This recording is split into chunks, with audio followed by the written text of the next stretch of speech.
Olá, boa noite. Rio de Janeiro, o SBT Rio e o portal UOL dão início agora à segunda rodada de sabatinas com os candidatos ao governo do estado. Estamos ao vivo para todo o estado do Rio de Janeiro e temos a honra de receber o governador e candidato à reeleição, Luiz Fernando Pezão, do PMDB. Juntos nessa sabatina estão os colegas Mário Magalhães, do portal UOL, Humberto Nascimento, editor-chefe do SBT Rio, e direto de São Paulo, Kennedy Alencar, nosso comentarista político do SBT. Eu vou primeiro abrir aqui a rodada de perguntas, afinal uma mulher, vamos dar a honra à mulher aqui, né, Pezão? Boa noite, prazer é o nosso receber o senhor aqui. A pergunta é a seguinte, vamos falar do que está acontecendo agora e uma questão que marca o governo de vocês, que é a questão da segurança.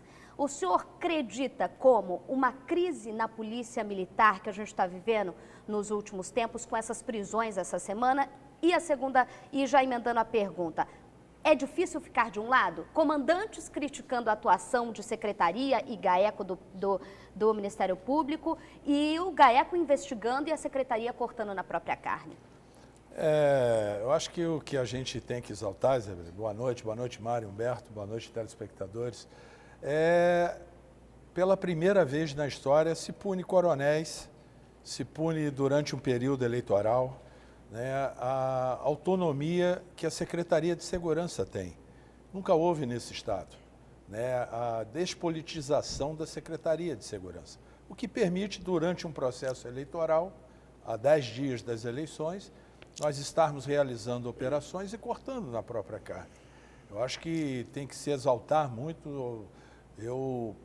As pessoas todas me falam que nunca houve isso no governo do Estado do Rio de Janeiro.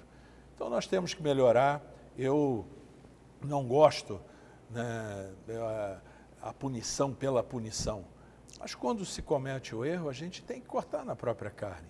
Agora, nós não podemos julgar uma corporação de 49 mil homens, né, por cerca de 1.800, 2.000 que nós cortamos na própria carne e demitimos. Né? Essa instituição de mais de 200 anos é uma instituição que a gente está melhorando, está valorizando cada vez mais, remunerando melhor, né, que permitiu que 10 mil homens hoje vá para dentro de comunidades e liberte mais de 450 mil pessoas, que impactou 1,5 milhão no seu entorno. Então, nós temos avanços significativos na área de segurança e eu sou governador para manter essas conquistas e corrigir os erros, ampliar essas conquistas. Nós vamos então aqui agora com o nosso colega do portal UOL, Mário Magalhães, a sua pergunta. Governador, o esquecimento é amigo da barbárie. Ontem à noite, fez 1 ano e 3 meses que o operário da construção civil Amarildo de Souza foi detido por policiais da UPP da Rocinha e desapareceu para sempre. No último debate do primeiro turno, um adversário seu indagou pelo paradeiro do Amarildo. Primeiro, o senhor riu, depois tergiversou. Há interesse público nessa questão, o que define a legitimidade jornalística da pergunta. Governador Pezão, por favor, o senhor poderia responder objetivamente, cadê o Amarildo?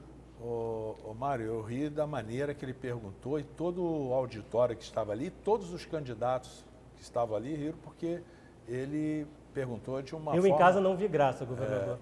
O quê? Eu não vi graça. Então, mas o jeito que ele perguntou. Agora, é muito triste e cruel, né, ter sumido esse operário. Né, e quem cortou na própria carne fomos nós. E quem descobriu, né, que o Amarildo tinha sido conduzido pelos policiais foram as nossas câmeras de monitoramento lá dentro da Rocinha. Um território que, quando nós chegamos aqui, de 101 mil pessoas, onde as pessoas moravam ali em São Conrado, atravessavam uma avenida e caíam no mundo ilegal. Então, nós descobrimos. As investigações foram nossas. Então, o corpo do Amarildo nunca foi entregue para a família. Eu sei, mas tem uma investigação, tem policiais presos, pelo monitoramento que nós fizemos dentro dessa comunidade. Não se entrava dentro da Rocinha. Não tinha uma delegacia dentro da Rocinha. Hoje você vai lá, tem uma delegacia lá dentro, que permite que a gente vá lá, cumpra mandato de prisão. Tem 800 homens dentro da Rocinha. Então, nós estamos investindo na segurança. Eu não quero aqui acobertar nenhum erro de nenhuma parte dos policiais. Foi chocante, né, para o nosso governo e para a nossa polícia, né, para a área de segurança. A gente sofreu com o desaparecimento desse operário, né, e o que eu estou me propondo cada vez mais é investir na formação desse policial, melhorar cada vez mais a formação desse policial, fazer o que a gente está fazendo. Antigamente, aqui no Estado, quem ia dar instruções para um PM que ia se formar, que passou no concurso, era uma penitência, era uma pessoa que tinha cometido um erro, que ia dar aula, que era instrutor. Hoje nós temos um banco de talentos onde os professores recebem uma hora-aula melhor do que um professor da UFRJ. E eu pergunto novamente, governador, cadê o Amarildo? Nós investigamos, a Secretaria de Segurança investigou, os policiais estão presos, está tendo um inquérito, está seguindo o rito que manda todo o processo. E cadê o corpo para a família poder enterrar o corpo do Mário, se sumiam, não era um Amarildo nesse estado, não. Eram diversos Amarildos por dia. O senhor tem falado isso, governador, mas a pergunta é, cadê o Amarildo? Mário, nós estamos num regime democrático. A polícia está investigando. O inquérito está correndo. Eu nunca mais ouvi falar de investigação para encontrar o corpo do Amarildo. Está na justiça. Vai para a justiça. A justiça não investiga, governador. Vai ter o julgamento desses PMs, eles vão ser lá, vai ter um inquérito, vai seguir o processo. Mas a investigação para encontrar o corpo e entregar para a família ter o direito de enterrar, se despedir do Amarildo. A delegacia de homicídios nosso, Mário, saiu de 4,5% de elucidação de crimes nesse estado para 27,5%. Não é o ideal. Mas o aumento é significativo e nós estamos investindo, é um processo. Nós contratamos 1.500 policiais civis, 150 delegados, e nós vamos continuar a investir em segurança pública. Agora, é bom ressaltar que todas essas comunidades que nós ocupamos, onde hoje tem mais de 450 mil pessoas libertas, se sumia diversos Amarildos por dia. Nós vamos agora fazer uma ponte aérea direto para São Paulo. A pergunta do meu colega, é uma honra, comentarista do SBT, Kennedy Alencar. É com você, Kennedy. Boa noite, governador. Boa noite a todos. Governador, em 2007, quando o Cabral assumiu o governo, nomeou o Beltrame, de lá para cá, houve uma série de medidas de combate à corrupção, de combate à violência policial no Rio de Janeiro. Mas a gente vê que a polícia continua muito violenta e ela continua corrupta também, como mostram exemplos recentes. No Congresso Nacional, o então governador de São Paulo, nos anos 90, procurou encaminhar uma emenda para a fusão das polícias civil e militar. O senhor mesmo disse, no Rio de Janeiro, uma instituição centenária, mas muito corporativa. Vimos greves em Pernambuco, Bahia, de bombeiros no Rio de Janeiro. Pergunto para o senhor, não valeria a pena uma solução mais estrutural, mais definitiva, mais radical? E se eleito, o senhor não poderia liderar um movimento ou apoiar um movimento para uma extinção das polícias civil e militar, com uma eventual fusão delas numa nova força policial? Não é um caminho a seguir? Kennedy, eu acho que é um caminho que pode ser seguido, né? Mais para frente podemos ir discutindo, mas nós aqui não podemos brincar com o tráfico de drogas que mandou nesse estado durante 30, 40 anos. A segurança pública aqui sempre foi colocada para debaixo do tapete. Foram territórios que foram dominados, onde o julgamento era feito pelo chefe do tráfico, que escolhia quem ia morrer e matava e não tinha julgamento. Então, aqui, às vezes, eu vi durante essa campanha, candidatos falando, vou criar o batalhão social, vamos parar por aqui com as UPPs. Nós não.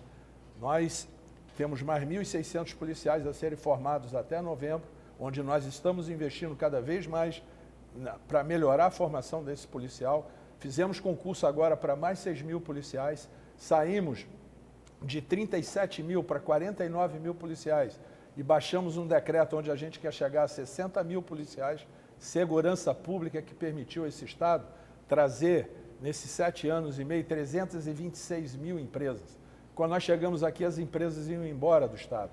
Hoje nós temos 1.362.000 postos de trabalho com carteira assinada. Dos 21 centros de pesquisa que estão se instalando no Brasil, 18 estão se instalando no Rio. Isso foi devido à segurança pública, ao foco que nós demos na segurança. Os grandes eventos vieram para esse estado. Mas a violência policial, governador, a corrupção, ela continua alta na polícia, há vícios. Esse corporativismo, ele praticamente não impede uma mudança estrutural. As polícias militares, elas são herdeiras da ditadura militar. Há uma mentalidade de violência, de desrespeito aos direitos humanos. O Mário acabou de citar, o caso do Amarildo se insere nesse contexto de uma mentalidade de profundo desrespeito aos direitos humanos. A gente vê nas UPPs parte da população se revoltando contra abusos de direitos humanos cometidos por policiais que deviam estar ali para socorrê-los, não? Kennedy, eu recebi um relatório essa semana de uma pesquisa feita em UPPs. Mais de 88% das pessoas estão satisfeitas com as UPPs. Claro que a gente não tem a utopia de que resolveu todos os problemas, o tráfico ainda permanece lá. Você não apaga em 4, 5 anos comunidades que foram ocupadas, uma ocupação de 30 anos, como no Alemão, onde era a central do crime organizado dentro do Estado. O depoimento do general agora na Maré, no balanço que a presidenta Dilma foi ouvir, o faturamento da milícia na Maré, numa cidade de 130 mil pessoas entre a linha vermelha e a Avenida Brasil, ao lado do Galeão, é de 166 milhões de reais. Isso não se apaga com flores, com social, a gente tem que enfrentar. Isso aqui é crime organizado. Nós vamos continuar a investir fortemente, melhorar a formação desse policial. Os 10 mil policiais nossos que estão em UPPs estão sempre se reciclando, sempre fazendo curso, a gente pagando meritocracia. Agora, é um processo. São 208 anos que a Polícia Militar tem. Uma polícia que foi preparada para o confronto. Nós estamos investindo fortemente para esse policial que vai para dentro das UPPs, seja um policial de aproximação, que tenha uma formação humana, que melhore essa formação. Agora, tudo é um processo, não se faz em 5, 7. Foram 30 anos de abandono, pelo menos nós temos uns 20 anos dessa boa política pública que nós enfrentamos aqui e conseguimos avanços significativos. Agora, Humberto Nascimento, editor-chefe do SBT Rio. Humberto. Candidato, o senhor representa um grupo político que também é citado no escândalo de corrupção da Petrobras. A imprensa já noticiou que o delator do esquema envolveu os nomes do ex-governador Sérgio Cabral, do seu vice, Francisco Dornelles, e do Eduardo Cunha, que é o líder do PMDB na Câmara. Todos negaram. Mas se um delator admite publicamente que roubou e vai devolver quase 60 milhões de reais, o senhor não acha que o que ele fala é para, no mínimo, ser levado a sério? Não, eu acho que está sendo levado a sério. Agora, surpreende muito um processo em segredo de justiça, ainda mais perto do período eleitoral, serem pensados alguns nomes. Eu acho que tem que se dar direito de defesa, abrir a delação premiada, a justiça que vai caber fazer isso, o Ministério Público, né, Polícia Federal, quem está conduzindo o inquérito, investigar as pessoas e dar o direito de defesa. Eu acho... Pode falar. Pode concluir, por favor. Não, eu acho assim, e vejo hoje a delação premiada de um daqueles policiais que foram presos aqui antes da Ilha do Governador, que citou que o alto comando recebia propina. Era em 2010, 2011. Né? Então, as pessoas, às vezes, a gente tem que dar também o direito de defesa à pessoa que está sendo acusada. Mas as investigações preliminares da Polícia Federal já confirmaram que boa parte dessa lista de parlamentares e políticos, chefes de governo, enfim, supostamente contempladas no esquema da Petrobras, tem ligações com várias empresas prestadoras de serviço para a Petrobras, inclusive aqui no governo do Rio. Várias empreiteiras, inclusive, são doadoras da sua campanha. Mais uma vez, eu lhe pergunto, essas revelações do ex-diretor da Petrobras, ainda que o vazamento seja seletivo, né, o que também pode ser questionável, mas não está muito próximo de uma verdade, porque eu nunca vi um delator admitir que roubou e dizer que vai devolver o dinheiro. Assim, o depoimento dele quase que tem fé pública. Aí é a verdade dele com a Petrobras. Eu não tenho envolvimento nenhum com a Petrobras. Mas ele cita, pelo que a imprensa noticiou, ele citou o seu vice, Francisco Dornelli citou o Eduardo Cunha, que é líder do PMDB, ele citou o Sérgio E Cabral. eles falaram que não teve problema nenhum. Você pega o meu vice, teve uma contribuição de campanha agora nessa eleição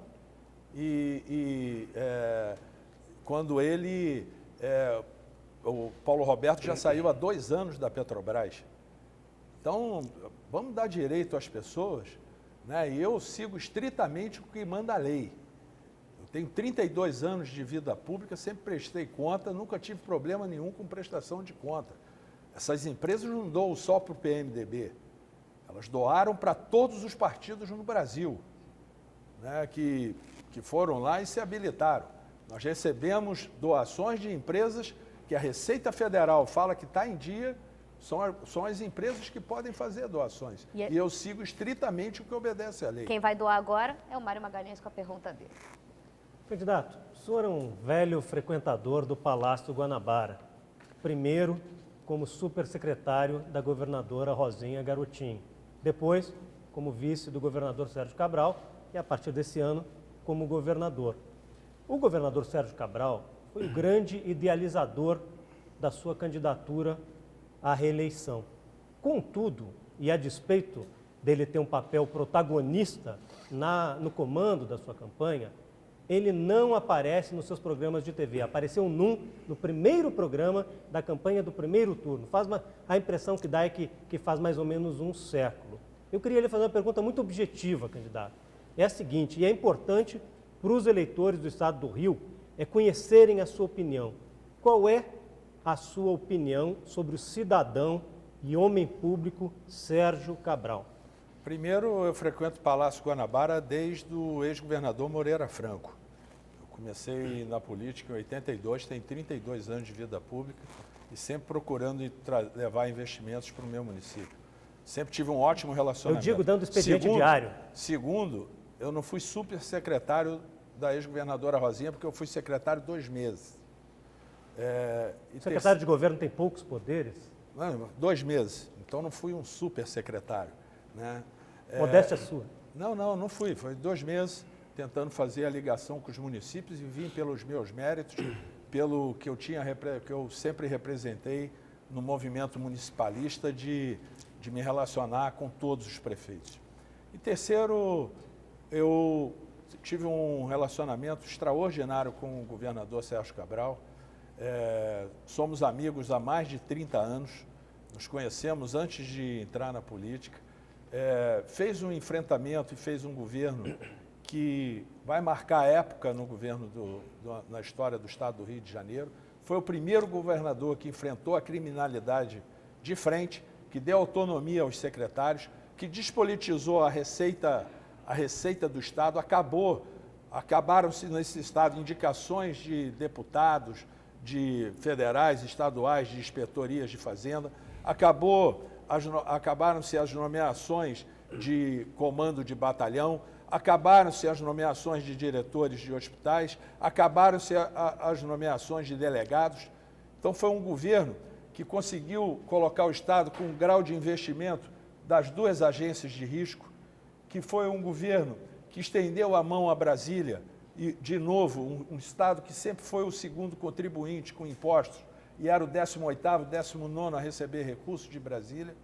Então, nós temos muitas conquistas aqui nesse estado. Pelo que o senhor diz, então, eu posso considerar que o senhor considera injusta a manifestação de 300 mil pessoas no dia 20 de junho de 2013 que gritavam palavras de ordem contra o governador Sérgio Cabral? Mário, eu não vou julgar aqui as manifestações.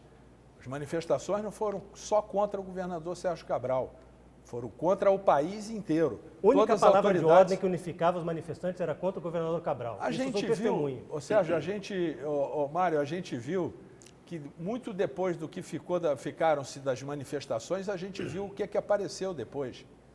Quem patrocinou, quem estava por trás. Né? Claro, ninguém aqui está condenando as manifestações e eu respeito muito aquelas primeiras manifestações. Mas depois os acampamentos, como é que ficaram, quem financiou, né? Foram todos desvendados aí e foram aparecendo. Como estava a politização por trás daquelas manifestações. Nós vamos agora a São Paulo, mais uma vez, colega Kennedy Alencar. Governador, na sua propaganda política, o senhor tem mostrado vídeos, reportagens antigas, vinculando o Marcelo Crivella à Igreja Universal do Reino de Deus. Eu pergunto para o senhor, por que o senhor achou importante fazer essa vinculação? O senhor teme alguma mistura de assuntos da religião, da igreja com o Estado? Acha que a forma de arrecadação de recursos da Igreja Universal do Reino de Deus merece algum tipo de suspeição? Qual é o seu objetivo com essa propaganda política em relação ao Crivella e à Igreja Universal do Reino de Deus? Já emendando, também o senhor está se coligando com alguns pastores conhecidos, como Valdomiro, que a gente viu fotos em redes sociais, né? Tem esse contraponto, né? Qual é a diferença deles? Primeiro, que eu não tenho nada contra nenhuma denominação evangélica, muito menos contra os fiéis da Igreja Universal. O que nós colocamos nesse segundo turno, eu passei o primeiro turno inteiro apanhando de 4, mostrando que quem estava na minha coligação, a minha coligação foi amplamente debatida pelos 4 adversários, e eu não tinha nem tempo de discutir. Eu fui para o segundo turno. Agora nós vamos debater quem está por trás do bispo Crivella. Né? Eu tenho um respeito imenso pelo povo evangélico. Nos meus 32 anos como pode prefeito... ser manipulado pela Igreja Universal do Reino de Deus? Hein? O senhor acha que ele pode ser, então, manipulado? O senhor colocou a propaganda, que é um alerta de uma eventual manipulação da Igreja, do bispo Crivella, do senador Crivella, caso ele se eleja governador? É isso? O Kennedy, quem fala não sou eu.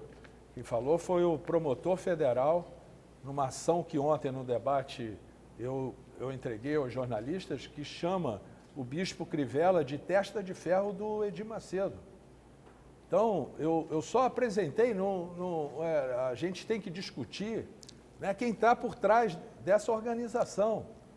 Quem que quando foi fazer o cimento... Que tipo de dano o governo Crivella poderia trazer ao Estado do Rio de Janeiro? Que tipo de dano, prejuízo, um eventual governo do Crivella poderia trazer ao Estado do Rio? Uma política que ele fala sempre do cimento social. Vou te dar um exemplo. O cimento social, na Providência, as primeiras 150 casas, quando começaram a ser escolhidos, tinha que ser membro da Igreja Universal.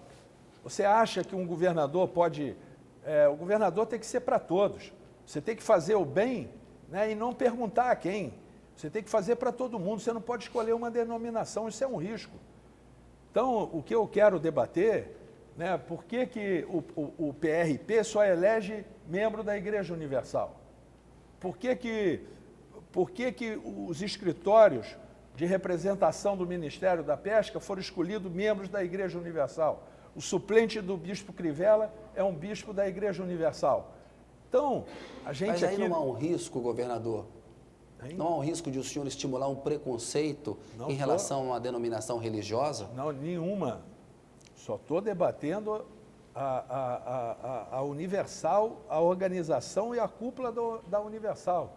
O projeto de poder que está ali. Né? Então, é um risco para o Estado do Rio de Janeiro, né, a gente ter uma política, ter os programas sociais vinculados a uma denominação, né? Nós tratamos a todos iguais, nós temos parceria com todos. Então é isso que eu quero debater nesse segundo turno. Quem está por trás, a minha aliança foi amplamente debatida. Por que eu não posso debater a do bispo Crivella? Eu tenho o direito de debater, ou não tenho? Né? Nós estamos numa democracia, então eu quero debater com muita tranquilidade, né? Discutindo como que vão ser direcionados os projetos sociais dentro do Estado, como que é a visão. É isso que eu quero debater, porque quando você tem a chance de fazer, você só faz para os seus. Né? Por que tirou todos os horários dos bispos, dos canais de televisão, do pastor Valdomiro, do Silas Malafaia, do R.R. Soares? Por isso eles se coligaram com o senhor? Mas o senhor não corre o risco de o senhor estar assumindo um lado numa guerra de poder entre as religiões? O senhor não está assumindo um lado aí numa guerra de poder entre as religiões, porque é uma competição entre eles. Inclusive, o senhor citou aí por espaços nas televisões. Nós estamos debatendo e mostrando o que está por trás de cada candidatura, as alianças que foram feitas para o segundo turno. E eu me orgulho muito das minhas que foram feitas, já chegamos a 21 partidos, que mostra que nós vamos governar para todos e olhar para todas as denominações, olhar para todas as religiões. O Estado é laico, ele tem que ser, é um risco, né, a visão que tem a cúpula do Universal assumir um Estado como o Estado do Rio de Janeiro. Humberto Nascimento, editor. Candidato, a sua campanha arrecadou só no primeiro turno quase 70% de todo o dinheiro doado aos demais candidatos, concorrentes seus. A maioria dessas doações vieram de cerca de 20 milhões, a maioria das doações veio de empreiteiras que têm ou tiveram contratos com o governo da ordem de 5 bilhões. Isso não é uma forma de tomar lá da cá que há anos vem contaminando o processo eleitoral? Humberto, eu sigo estritamente o que determina a lei. As empresas que doaram são empresas que prestam serviço no país inteiro. Prestam serviço para o governo federal, prestam para todos os serviços. E está disponível no site do TRE, do TSE, eu sigo o que determina a lei. Mas o volume não é muito desproporcional às demais candidaturas? Nós temos 18 partidos. Nós temos 18 partidos e está tudo ali declarado na forma da lei. Né? Você fazer televisão com 1.538 candidatos a deputados, foi a minha coligação. Os partidos acreditaram e entraram em abril, quando eu tinha 4% nas pesquisas. Mas isso não pode levantar suspeições? Por exemplo, o seu secretário de governo, Afonso Monerá, e o seu coordenador de campanha, Hudson Braga, são processados pelo Ministério Público Federal por irregularidades na contratação de empreiteiras que trabalharam na reconstrução de pontes da região serrana. O senhor não teme que possa haver uma vinculação ou que pelo menos essa suspeita seja legítima no eleitor? Humberto, eu me orgulho muito do trabalho que nós fizemos na região serrana. Eu fiquei 36 dias na região serrana e o Afonso Monerá, que era prefeito de Bom Jardim, saiu da prefeitura, renunciou e veio me ajudar. E o Hudson Braga, nós ficamos lá permanentemente. Nós não proporcionamos um dano ao erário público, não se gastou um dinheiro desse recurso. Esse processo está arquivado no Tribunal de Contas da União. Nós comprovamos... Contas, mas não na Justiça. No Tribunal de Contas. O Tribunal de Contas da União tinha feito... Na Justiça Federal ainda corre o processo, não foi arquivado. O Tribunal de Contas da União fez um relatório falando que tinha havido danos ao erário público. Nós mostramos, nós nem licitamos, que a gente queria fazer por emergência. Emergência era durante 6 meses. A gente viu que não dava para ficar pronto, não gastamos, levamos ao TCU, o TCU arquivou todo esse processo. A Justiça continua, daqui a pouco nós vamos provar para a Justiça que nós não causamos nenhum dano ao erário. Eu me orgulho do que nós fizemos na região serrana e como nós estamos recuperando a região serrana. Ainda falta muito para ser feito, mas fizemos muito. Agora, rapidamente, temos 1 minuto, rapidamente, antes das considerações finais do candidato, o governador Mário Magalhães. Candidato, em outro contexto eu não faria essa pergunta, mas diante do tom e dos temas da campanha do segundo turno, eu gostaria de lhe perguntar o seguinte: qual é a sua religião? Eu frequento a igreja messiânica, eu gosto de receber Jorei e frequento muito a Aparecida do Norte, vou umas 5, 6 vezes por ano. E às vezes vou ver um culto do pastor Abner Ferreira na igreja de Madureira.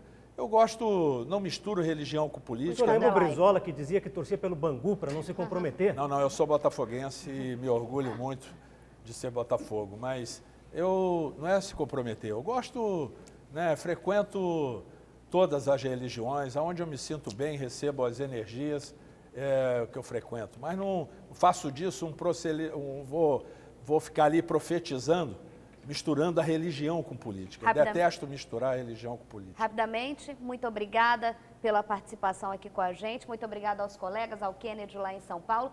Termina aqui a sabatina com Luiz Fernando Pezão. Eu agradeço ao candidato e também aos meus colegas, como eu disse aqui, essa participação. Eu sei que o tempo é rápido, a gente queria muito mais, tá, Pezão? Mas sexta-feira a gente está de volta com o candidato, que é o Marcelo Crivella, do PRB. Até lá, eu espero vocês. Tchau.